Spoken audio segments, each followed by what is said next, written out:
সুপ্রিয় দর্শক, আসসালামু আলাইকুম। সার্জিস আলম যখন জুলাই স্মৃতি ফাউন্ডেশনের সাধারণ সম্পাদকের পদ থেকে পদত্যাগ করেছিলেন, তখনই আমি বেশ কিছু প্রশ্ন তুলেছিলাম। হঠাৎ কেন তার এই পদত্যাগ? আমার কাছে কিছু সন্দেহ তৈরি হয়েছিল, কিছু প্রশ্ন তৈরি হয়েছিল, আমি প্রশ্নগুলো রেখেছিলাম।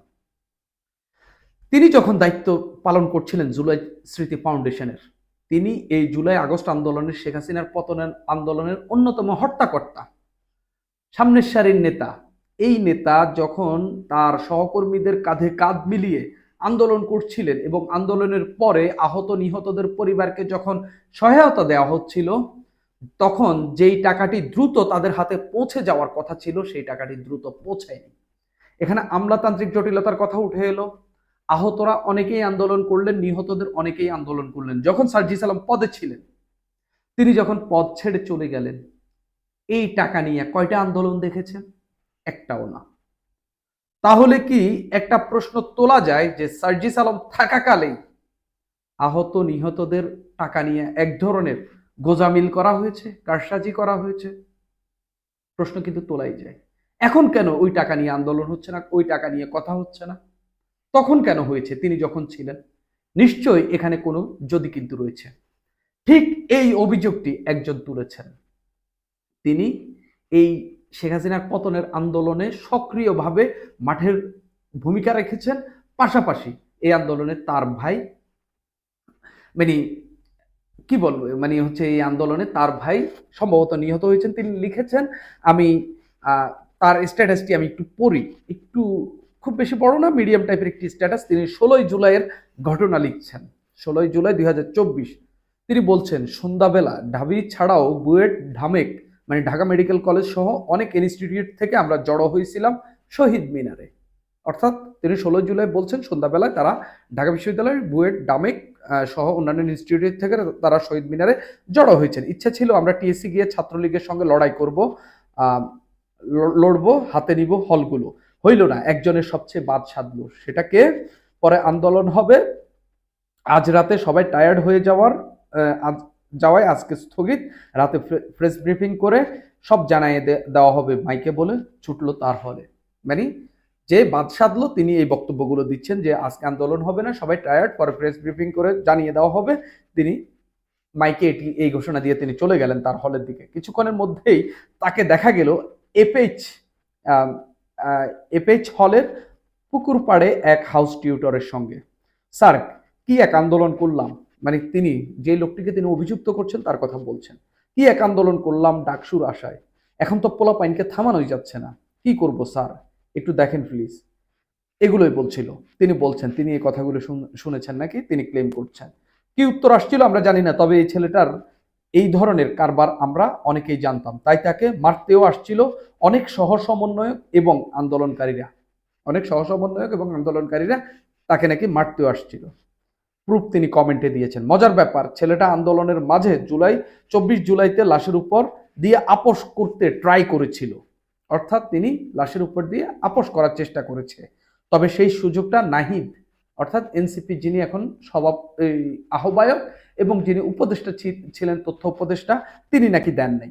যাই হোক, লাশের উপর দিয়ে নিজে মজমাস্তির ইচ্ছা তার অপূর্ণ থাকে নাই।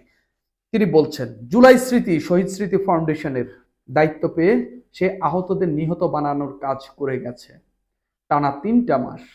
আহতের বাবারা এসে শুনে গেছে আপনাদের মতো পার্টি প্রতিদিনই আসে, বাড়ি যান মিয়া। অর্থাৎ তিনি বলছেন এই লোকটি নাকি বলেছে, মানে সার্জিস আলমের কথা বলছেন যে হচ্ছে এই লোকটি নাকি বলেছেন যে এই আহত নিহতরা যখন পরিবারের অনেকজন আসতো, তখন তিনি নাকি বলেছেন আপনাদের মতো লোক অনেকেই আসে, বাড়ি যান মিয়া। আর সে কি করেছে, সে সস্তায় টাকা পেয়ে তারই বন্ধু হাসনাত ভাইয়ের সঙ্গে বিক্রি করেছে। সেনাবাহিনীর বিরুদ্ধে ঐতিহাসিক স্ট্যান্ডের ব্যাপারে সে ওই দিন কি লিখেছে তা আপনারাই জানেন। আজকে আমার ভাই হৃদয় মারা গেছে, মানে তিনি আহত ছিলেন, তিনি মারা গেছে, যাবার পর এইসব বলতেই হইল। সামনে প্রত্যেককে কাঠ গড়ায় দাঁড়াতে হবে কারা শহীদদের কিভাবে ট্রিট করেছে। তিনি বলছেন সামনে এদেরকে কাঠ গড়ায় দাঁড়াতে হবে। আর না, টেকাইতে আসবেন না, আমি আওয়ামী লীগ না যে তার বিরুদ্ধে প্রোপাগান্ডা ছড়াইতে নামছি। তিনি বলছেন যে আমি আওয়ামী লীগ না। যে লোকটা স্ট্যাটাসটি লিখেছেন আসিফ রহমান, সম্ভবত আসিফ রহমান, তিনি সার্জিস আলমকে সরাসরি ট্যাগ করেছেন, তার প্রোফাইলে ছবি দিয়ে দিয়েছেন। তিনি লিখছেন যে আমি আওয়ামী লীগ না, যে হচ্ছে আপনার বিরুদ্ধে প্রপাগান্ডা ছড়াইতে নামছি, আমি জুলাইয়ের কেন্দ্রীয় সহ সমন্বয়ক। তিনি বলছেন জুলাইয়ের বেঈমানদের আল্লাহ ধ্বংস করুন, শহীদদের বঞ্চিত করে নিজের আখের গোছানো প্রতিটা মানুষের প্রাপ্য আল্লাহ বুঝিয়ে দেন। নিচে দিয়ে তিনি একটা পুনশ্চ লিখেছেন, নিচে আমার ভাইয়ের বায়োটা একদম পারফেক্ট, যেন আয়াতটা তার ব্যাপারেই নাজিল হয়েছে। হ্যাঁ, সেলফ এক্সপ্ল্যানেটরি যাকে বলা যায়।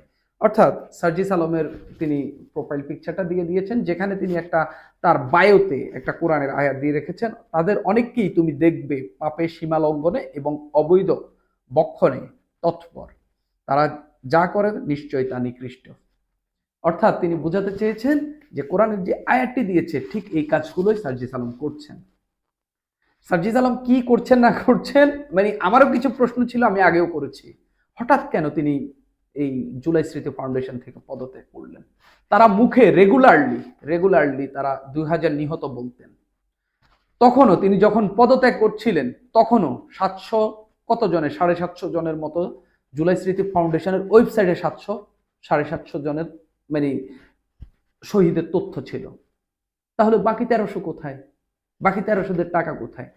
নানান গোজামিল কিন্তু রয়েছে সার্জিস আলমের এইসব কর্মকাণ্ড নিয়ে। নানান মানে সার্জিস আলম না, যারা আন্দোলন করে শেখ হাসিনার পতন ঘটিয়েছেন তাদের সবারই কর্মকাণ্ড নিয়ে নানা ধরনের বিতর্ক রয়েছে। তাদের টাকা কোথায় থেকে আসছে, তাদের মানে এই যে চালচলন বেশভূষা যে পরিবর্তন হয়েছে এগুলা কোথা থেকে আসছে, এগুলা নিয়ে নানান বিতর্ক রয়েছে, নানান জন নানান কথা বলছে।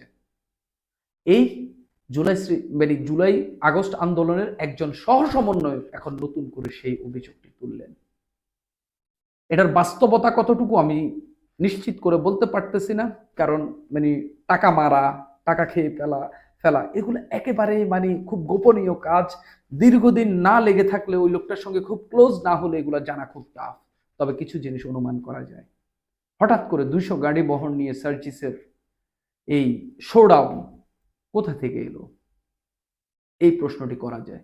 200 গাড়িতে, পার গাড়িতে যদি 5000 করেও দেন, কত টাকা? এত টাকা কোথা থেকে আসে? এই প্রশ্ন কিন্তু বাংলাদেশের মানুষ করবেই। হঠাৎ করে আপনি এই টাকাওয়ালা কোথায় থেকে হয়ে গেলেন?